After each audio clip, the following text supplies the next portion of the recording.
Iran. We know the Europeans, for example, in these talks in Geneva, they are telling Araghchi, no more enrichment in Iran. You can do it in other countries, but no more enrichment. But then the Iranians insist, yes, we have to have enrichment. If it's just for peaceful purposes, why is it so important to have that enrichment in Iran?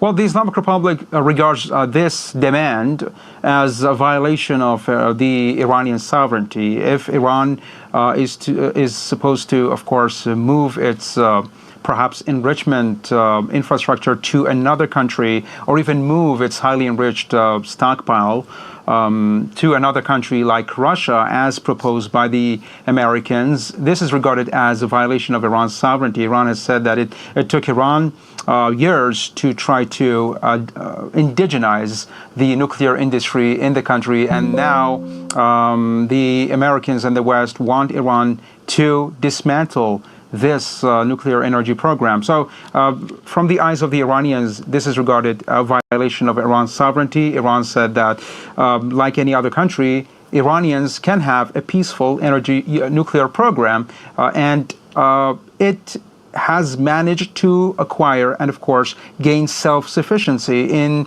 building and, of course, generating that nuclear energy. Why should Iranians move that capability, of course, and this capability, and move it to another country? That is what Iranians are insisting on. All right, Yusuf Jalali, live for us from Tehran. Thank you so much, Yusuf. And meanwhile, in New York, the United Nations Security Council has held an emergency session.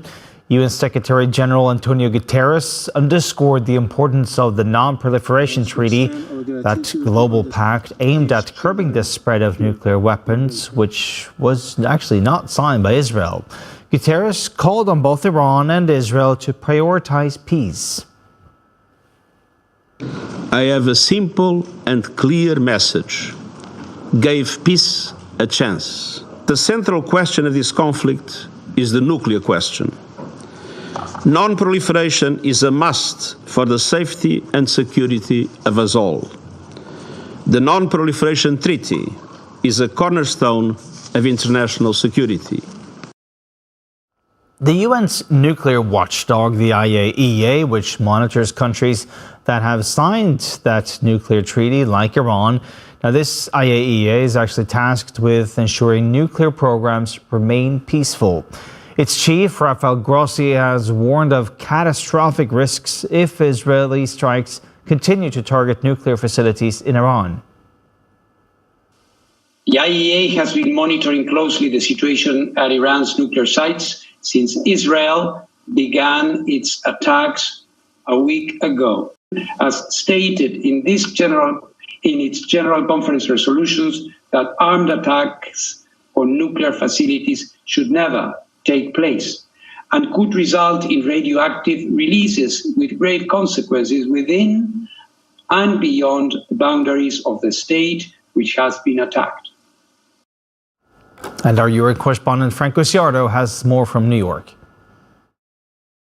Secretary General Antonio Guterres had when he was trying to prevent the war in Ukraine, at that time pleading with President Putin. Today, pleading with the international community and Israel and Iran. Secretary General Antonio Guterres talked about this being a defining moment that will shape the fate of nations and the future of humanity.